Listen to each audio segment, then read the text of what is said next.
दिनों से भगवत कृपा से धर्मरथ के पावन प्रसंग पर कुछ चर्चा चल रही है।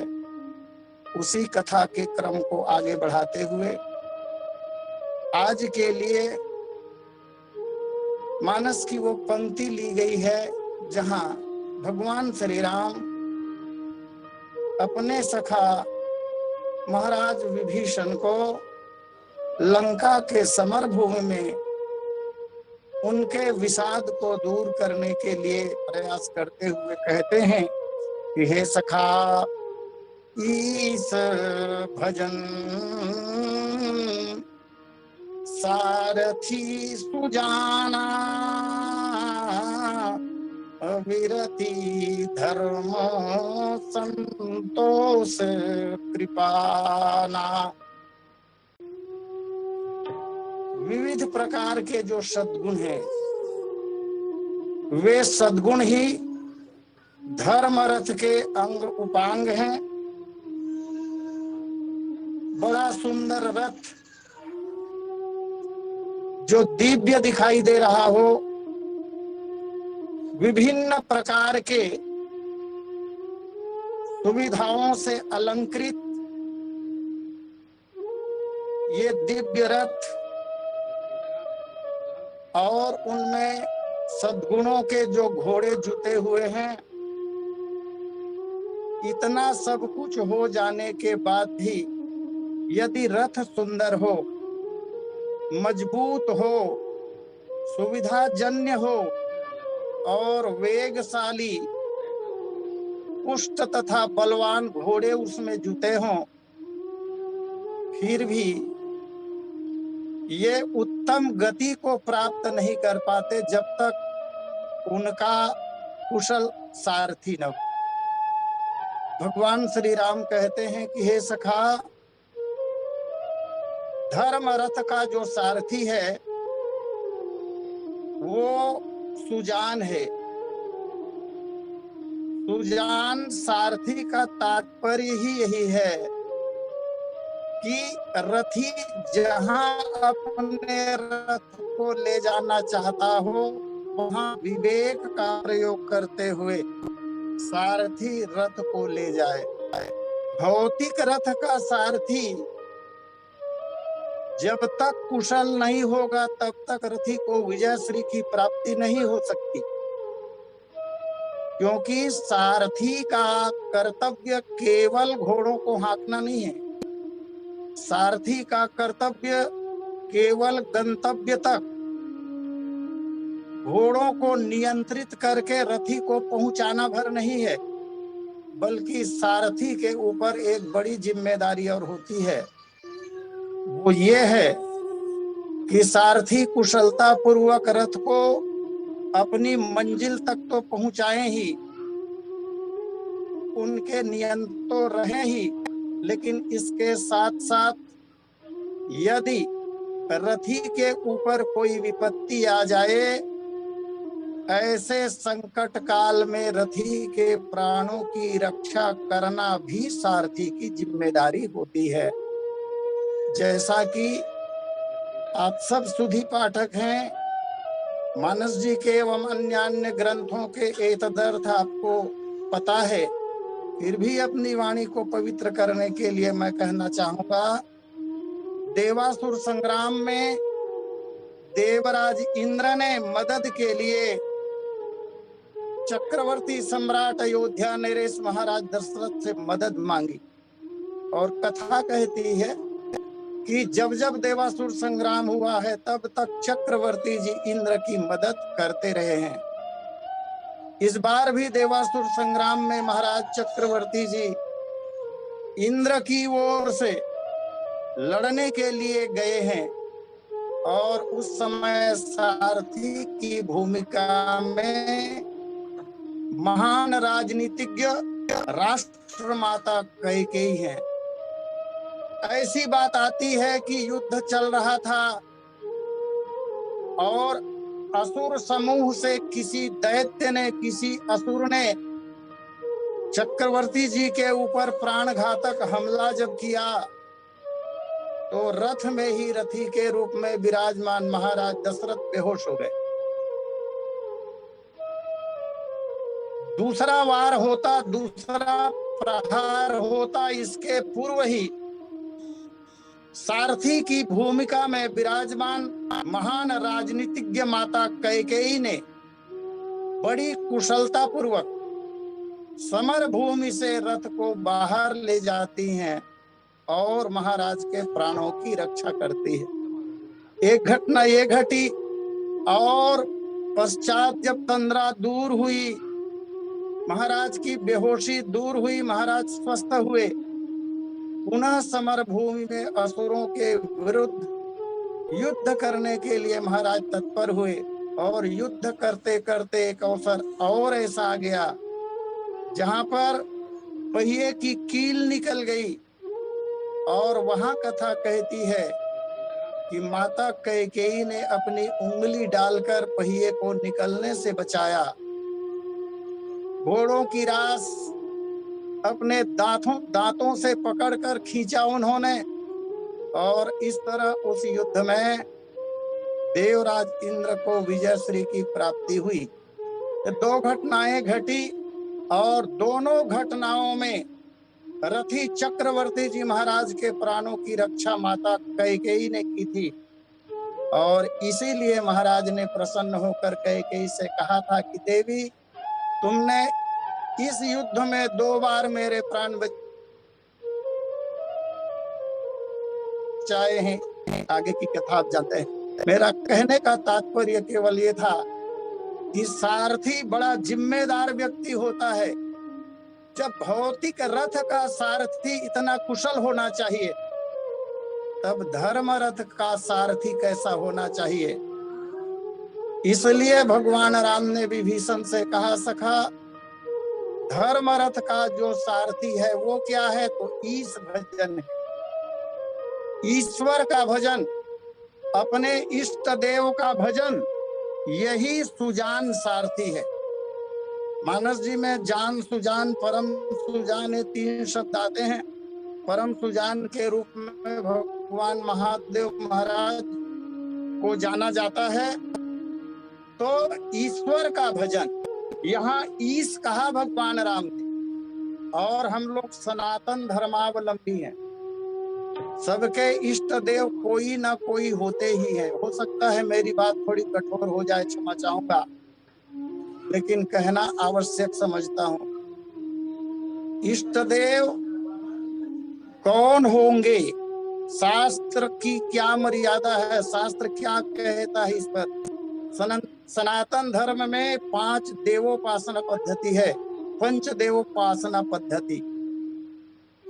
5 देवता ही इष्ट देव हो सकते हैं, केवल 5 देवता। इनमें से कोई भी किसी का इष्ट देव हो सकता है, परंतु बहुतायत ये देखने को मिलता है कि इष्ट देव हमारे कौन है, इसी की जानकारी नहीं रहती।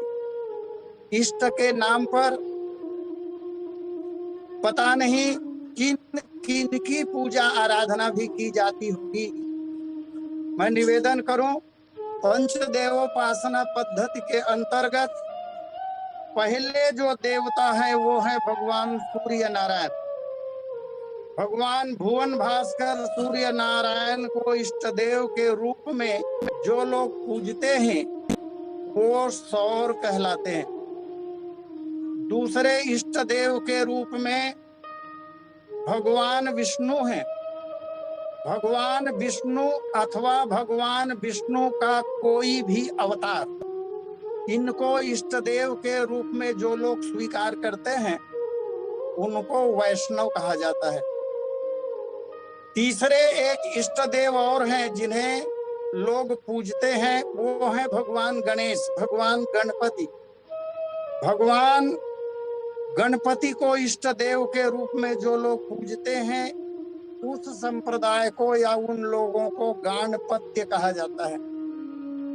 चौथे क्रम में आते हैं भगवान महादेव, भगवान शंकर। भगवान शंकर को इष्ट रूप में जो लोग पूजते हैं ऐसे लोगों को शैव कहा जाता है। और पांचवें इष्ट देव के रूप में हमारे शास्त्रों ने स्वीकार किया माता शक्ति को, जिनके दुर्गा आदि विभिन्न नाम हो सकते हैं। माता दुर्गा को इष्ट के रूप में जो लोग पूजते हैं ऐसे लोगों को शाक्त कहते हैं। तो ये 5 देवता हमारे यहाँ हैं जिनको इष्ट देव होने की मान्यता ऋषियों ने प्रदान की है। और सही बात तो यह है कि ईश्वर एक है, उनके रूप अनेक हैं। सृष्टि का सृजन, सृष्टि का पालन और सृष्टि का संहार और साथ में बीच में चलने वाली विभिन्न क्रियाओं को करने के लिए वह ईश्वर जब विभिन्न रूपों में प्रस्तुत होता है तब कार्य के अनुसार ईश्वर के नाम ही विभिन्न देवताओं के अलग अलग नामों के रूप में प्रतिस्थापित हो जाया करते हैं। इंद्र भी ईश्वर ही है, भगवान ही है। वेदों में इसीलिए इंद्र की वंदना करते हुए इंद्र सूक्तों की रचना हुई है। तो चाहे देवता कोई भी हो उसे अपने इष्ट के रूप में स्वीकार करके उनका भजन करना चाहिए। जिनके जीवन में भजन की प्रवृत्ति है उन्हें बड़ी ऊर्जा की प्राप्ति होती है। ऐसा देखा जाता है कि जब विपरीत परिस्थिति आती है संसार के सारे आसरे छूट जाते हैं। जिनके ऊपर हम भरोसा करते हैं वो काम आते नहीं हैं। और जीवन में किया गया भजन, जीवन में की गई भक्ति अर्थात भगवान की कृपा ही अंत में काम आती है। इसलिए सारथी के रूप में ईश्वर के भजन का प्रतिपादन भगवान राम ने किया। किसी कवि की लेखनी कह रही है, मुझे कवि का नाम तो नहीं मालूम, लेकिन उनका पद्य बहुत बढ़िया लगता है।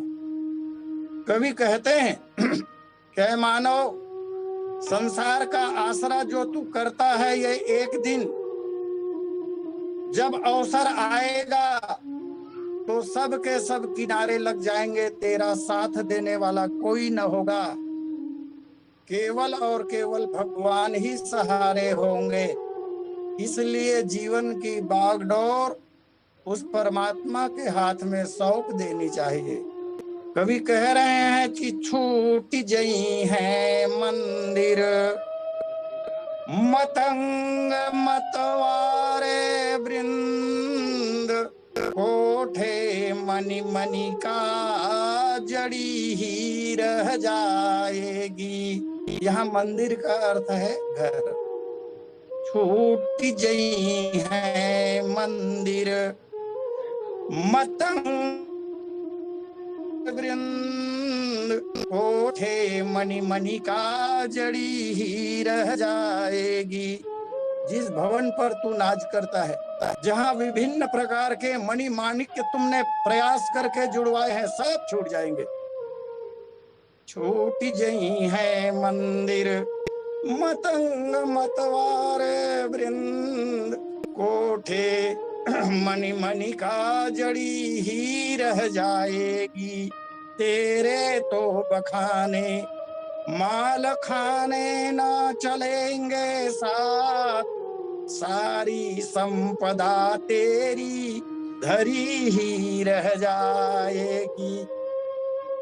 ऐ रे दीवाने, तू सोच ना कर इन सभी का, इन सब का सोच नहीं करना चाहिए, क्योंकि ये सब सारी संपदा तेरी पड़ी ही रह जाएगी। और अंत में कहा, जिस दिन जरोगे चिता में बैठी ज्वाला बीच, तो बाला चित्रशाला में खड़ी ही रह जाएगी। कोई भी काम ना आएगा, और काम आएगा तो केवल सब मानिए ही राम के नाते। भगवान श्री राम से जो संबंध स्थापित हुआ, उनका भजन जो हुआ, वही काम आएगा। एक कथा मुझे स्मरण आ रही है। जिसने अपने जीवन की बागडोर भगवान को सौंपी, भगवान को ही अपना सारथी बनाया, उसका कल्याण ही हुआ। अयोध्या साम्राज्य के 8 मंत्री, जिनमें एक प्रमुख मंत्री का नाम है महाराज सुमंत। महाराज सुमंत महाराज दशरथ के कार्यकाल में भी मंत्री रहे। वैसे सुमंत जी की नियुक्ति सारथी के रूप में ही हुई थी, लेकिन नाम ही सुमंत है। और महाराज सुमंत की योग्यता के कारण चक्रवर्ती जी ने उसे मंत्री बना दिया। 8 मंत्रियों में एकमात्र सुमंत जी ऐसे मंत्री हैं जो बेरोक टोक किसी भी समय बिना पूछे, बिना अनुमति लिए रनिवास में भी आ जा सकते थे। और मजेदार बात यह थी कि महाराज दशरथ का ससुराल भी दक्षिण कौशल, और उनके प्रिय मंत्री सुमंत जी का ससुराल भी दक्षिण कौशल। दक्षिण कौशल के वीरधासन की पौत्री सागरा के साथ सुमंत जी का विवाह हुआ था, ऐसा वर्णन मिलता है। और सुमंत जी का एक पुत्र भी है जिसका नाम है अभिनंदन। सुमंत जी की आयु भगवान ब्रह्मा ने 9,999 वर्ष और 11 माह की लिखी थी। लंका विजय के पश्चात भगवान राम आए, राज तिलक हुआ, भगवान का राज्य शासन चल रहा है। राम राज्य जिसे कहते हैं, जिसका पर्यायवाची शब्द किसी डिक्शनरी में नहीं है, ऐसा मैंने सुना है। राम राज्य मीन्स राम राज्य। भगवान श्री राम जी पिता के स्थान पर सुमंत जी को ही महत्व दिया करते थे, और सुमंत जी भी पुत्र जैसा स्नेह श्री राम के प्रति करते थे। एक दिन महाराज राम जी विराजमान थे अपने भवन में। एक सेवक दौड़ता हुआ आया और आकर समाचार सुनाता है कि महाराज सुमंत जी का निधन हो गया है। भगवान राम अविलंब सुमंत जी के घर पहुंचे और श्री राम जी ने सुमंत जी की कुंडली मंगवाई। और जब कुंडली मंगवाकर श्री राम ने देखा तो राम जी ने ये पाया कि सुमंत की मृत्यु 9 दिन पहले हो चुकी है। गरुड़ के वाहन में कथा के अनुसार भगवान राम यमपुरी पधारे और यमराज से पूछा राम जी ने, बोले सुमंत जी की आयु अभी पूरी नहीं हुई थी और आपने सुमंत के प्राणों का हरण कैसे करवा लिया? तब यमराज ने उत्तर दिया, महाराज सुमंत जी की आयु पूरी हो गई थी, तदनुसार उसके प्राण लिए गए हैं। राम जी ने कहा कि कुंडली देखिए आप, गणना आपकी गलत है, क्योंकि सुमंत जी का जन्म ही विचित्र ढंग से हुआ था। सुमंत जी का जब जन्म हुआ तो सुमंत जी के दोनों हाथ और सिर ये जिस दिन माँ के गर्भ से बाहर निकले उसी दिन शरीर का पूरा हिस्सा निकला ही नहीं। शरीर का अन्य भाग 9 दिन के बाद में निकला। तदनुसार यमराज ने पहले वाले दिन, जिस दिन हाथ और सिर माँ के गर्भ से बाहर आया, उस दिन को सुमंत की जन्म तिथि मानकर वहां से 9,999 वर्ष और 11 माह की गणना भगवान राम ने कहा यमराज से। बोले शरीर का पूरा अंग बाहर आ जाने पर ही जन्म माना जाता है, इसलिए सुमंत जी की जन्म तिथि तब मानी जाएगी जब उनका पूरा अंग बाहर आया। चलिए जिंदा कीजिए। भगवान राम के कथनानुसार यमराज ने सुमंत जी को जीवित किया। सुमंत जी 9 दिन और जीवित रहे। ये है ईश भजन सारथी सुजाना।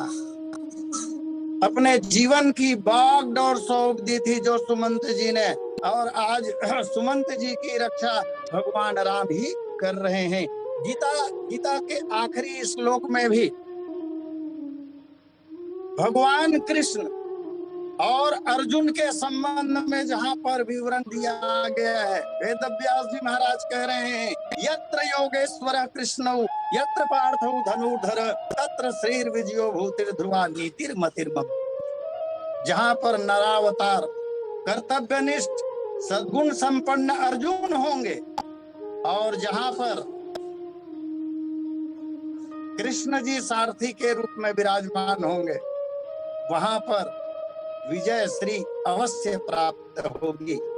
इसलिए जीवन की बागडोर भगवान के हाथ में हो, भजन करना ही चाहिए। बात भजन की जब आती है तो भजन को भक्ति भी कहा गया है। यद्यपि अलग अलग ग्रंथों में, अलग अलग पुराणों में अलग अलग प्रकार की भक्ति कही गई है। रामचरितमानस में भी माता सबरी के प्रसंग में नवधा भक्ति का उल्लेख है, प्रथम भगति संतन कर संगा आदि।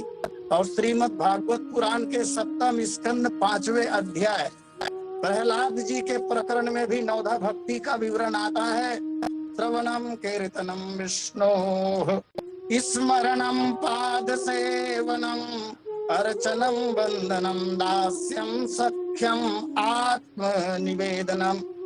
9 प्रकार की भक्ति, लेकिन भक्ति 9 ही प्रकार की नहीं होती। उपनिषदों में तो हमने सुना है कि 35 प्रकार की भक्ति होती है और कहीं 60 प्रकार की भक्ति।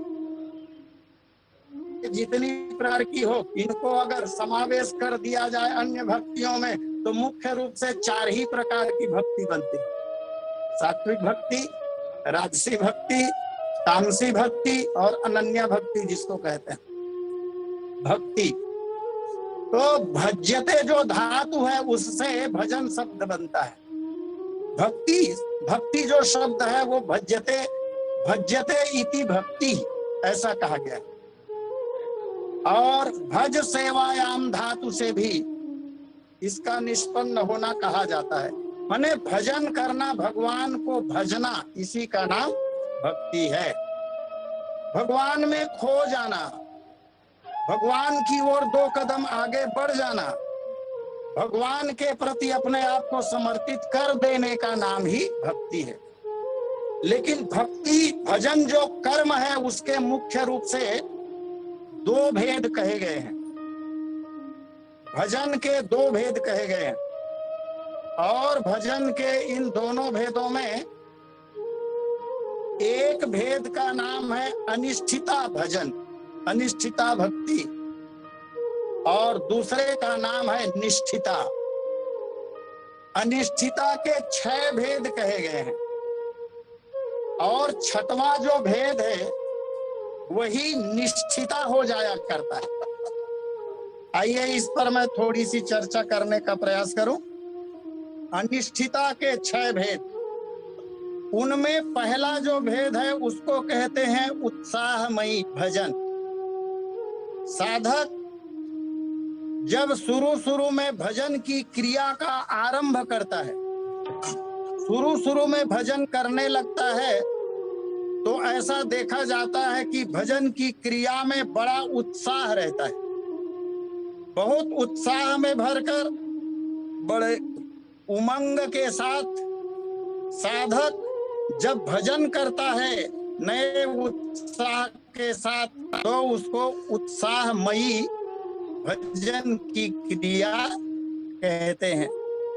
भजन करते करते कुछ दिन बीत जाने के बाद ऐसा देखा जाता है कि किन्हीं कारणों से उनके उत्साह में शिथिलता आ जाती है, उत्साह में थोड़ी कमी आ जाती है।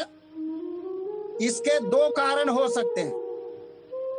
एक तो ये कि भजन में मन का नहीं लगना किन्हीं कतिपय कारणों से, तब भी भजन का नियम भंग होता है। अथवा भजनानंद में जब व्यक्ति डूब जाता है, विभोर हो जाता है, आनंद में, मस्ती में जब व्यक्ति डूब जाता है, तब भी नियम ध्यान में नहीं रहते। जैसा कि रामचरितमानस में ही बहुत प्रसंगों में ऐसा देखने को मिलता है। दोहे के बाद 4 चौपाइयां, 8 लाइन की चौपाइयां, और उसके बाद पुनः दोहा या सोरठा, ऐसा विधान है।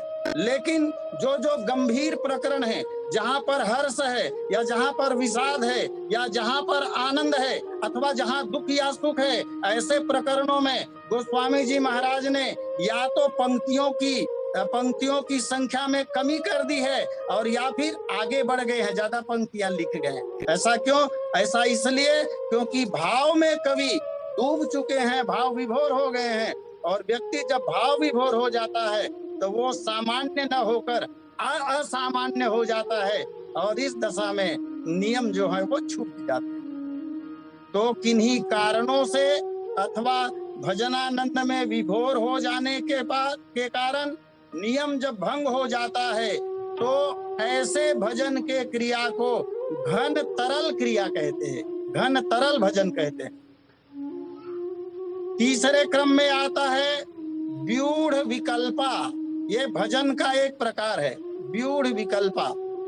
साधक भजन तो करता है और भजन करते करते उसके मन में संकल्प विकल्प उठने लगते हैं। संकल्प विकल्प कई तरह के हो सकते हैं। भजन मुझे अकेले करना चाहिए कि परिवार के साथ करना चाहिए, ये बात उसके मन में आती है। नहीं, परिवार के साथ करना ज्यादा अच्छा है। अथवा कभी सोचता है अकेले भजन करना अच्छा है। अथवा उसके मन में विकल्प उठता है कि भजन मंदिर में जाकर करें कि घर पर ही करें, अथवा किसी तीर्थ में श्रेष्ठ स्थान में जाकर के करें। इस तरह विभिन्न प्रकार के संकल्प विकल्प जब मन में उठते हैं, भजन तो होता है लेकिन संकल्प और विकल्प के साथ जब भजन होता है, तो ऐसे भजन की क्रिया को व्यूढ़ विकल्पा भजन कहते हैं। ये तीसरी स्थिति हो गई। और चौथी जो स्थिति है भजन की, उसका नाम है विषय संग्रह। विषय संग्रह भजन। ये क्या है? साधक भजन में लीन हुआ, कुछ दिनों तक साधक के द्वारा लगातार भजन की प्रक्रिया चलती है, नियमों का पालन भी यथेष्ट रूप से साधक करता है, और नियम का पालन करते करते कभी विषयासक्त हो जाता है। हम संसारी जीव हैं, विभिन्न तरह की परिस्थितियां निर्मित होती है, और विषयासक्त हो जाने के कारण नियमों का भंग होता हुआ जीवन में दिखाई देता है। विषय में कुछ क्षण के लिए डूब जाता है, लेकिन विषय से बाहर आने के बाद उसे पछतावा होता है, ग्लानि होती है, और पुनः भजन करता है। ऐसे भजन की क्रिया को विषय संग्रह भजन कहा जाता है। और पांचवें क्रम में जो भजन की क्रिया आती है, उसका नाम है नियमा क्षमा। बहुत कारणों से कभी नियम भंग हो जाया करता है, और कभी कभी नियम का पालन होने लगता है, तब साधक भगवान से क्षमा याचना करता है। ये पांचवें प्रकार भजन की क्रिया है। और अंत में जिस भजन की बात कही गई, उसका नाम ही बड़ा सुंदर है, रंग तरंगिनी। सारे नियमों का पालन करते हुए साधक समस्त प्रकार के विघ्नों पर विजय प्राप्त करते हुए भक्ति के रंग में रंग कर भजन करने में जब मग्न हो जाता है, तब भजन के इस अवस्था को रंग तरंगिनी नाम दिया गया है। और यही जो है, जैसा कि मैंने शुरू में निवेदन किया था कि भजन क्रिया के 2 रूप हैं, तो यही इसी का नाम निष्ठा है। निष्ठा वाला भजन यही कहलाता है। और यह विवरण है विश्वनाथ चक्रवर्ती जी के द्वारा लिखित एक ग्रंथ है जिसका नाम है माधुर्य कादम्बिनी। विश्वनाथ चक्रवर्ती जी ने इस ग्रंथ में बड़ा सुंदर विवेचन किया है भजन क्रिया का, और उसे ही आपके समक्ष रखने का प्रयास किया गया। ईश भजन सारथी सुजाना, ईश्वर का भजन, भगवान का भजन, यही सुजान सारथी है जो रथी को विजय दिला सकता है। एक बात आती है, व्यवहारिक दृष्टि से अगर विचार करें और देखें तो सद्गुणों का होना अच्छी बात है। ढेर सारे सद्गुण हमारे जीवन में हो, लेकिन ईश्वर का भजन न हो। जैसा कि एक सूक्त कहा जाता है, वाक्य पढ़ने सुनने में मिलता है, कर्म ही पूजा है, वर्क इस वर्षिप, कर्म ही पूजा है। संसार के श्रेष्ठतम कर्मों को करना, बस यही पूजा है। इसका तात्पर्य यदि ऐसा लगाया जाए, श्रेष्ठ से श्रेष्ठ कार्यों का संपादन हो रहा हो, लेकिन भगवान का भजन न हो, बिल्कुल भगवान नाम स्मरण न किया जाए, मंदिरों में जाकर दर्शन न किया जाए, सद्गुण तो है जीवन में, लेकिन भक्ति की धारा जीवन में प्रवाहित न हो रही हो, तो कर्म ही पूजा है के अनुसार पूजा तो हो रहा है, लेकिन क्या यह सही है? एक प्रकरण आता है सुंदरकांड, जहां पर हनुमान जी महाराज रावण की सभा में विराजमान है, और रावण ने हनुमान जी महाराज से पूछा, कह लंकेश कवंत कीसा कही के बल घालिस बन खीसा, की धौ श्रवण सुनेस नहीं मोही, देख्यो अति असंसर तो ही, मारे निश्चर कही अपराधा, कौसर तोहिन प्राण कई बाधा, इत्यादि प्रश्न पूछे। और विनोद में ऐसा कहा जाता है, विचारकों ने विचार किया इस पर। इतना बोलने के बाद रावण ने पूछ लिया हनुमान जी से, बोलो मेरी काव्य प्रतिभा कैसी, मैंने जो पंक्तियां कही, मैंने जो कहे, मैंने जो संभाषण तुमसे किया, बोलो उसमें अलंकार वगैरह व्याकरण कोटि की जितनी बातें हैं वो सब हैं कि नहीं? हनुमान जी ने कहा, लंकापति अलंकार तो सारे हैं, व्याकरण के सारे नियम हैं आपकी कविता में, आपके संभाषण में, लेकिन प्राण नहीं है इसमें, जो होना चाहिए वो नहीं। वो क्या नहीं है? लंकेश ने पूछ लिया, बोले अभाव किस बात का है? तो बोले राम नाम बिन गिरा न सोहा, देख विचार त्याग मद मोहा, बसन हीन नहीं सोह सुरारी, है ना? हनुमान जी ने कहा, सारे अलंकार को सारे अलंकार से अलंकृत कर दिया गया हो, लेकिन वस्त्र न हो। तुम्हारी कविता तो ऐसी ही है, तुम्हारा संभाषण तो ऐसा ही है। अर्थात जीवन में गुण तो हो, लेकिन भक्ति अगर न हो तो शायद ये इसी प्रकार की बात होगी, जैसे विभिन्न प्रकार के अलंकरण से अलंकृत होने के बाद भी वस्त्र न हो। आइए समय पूर्णता की ओर मैं अपनी वाणी को यहीं विराम दूं और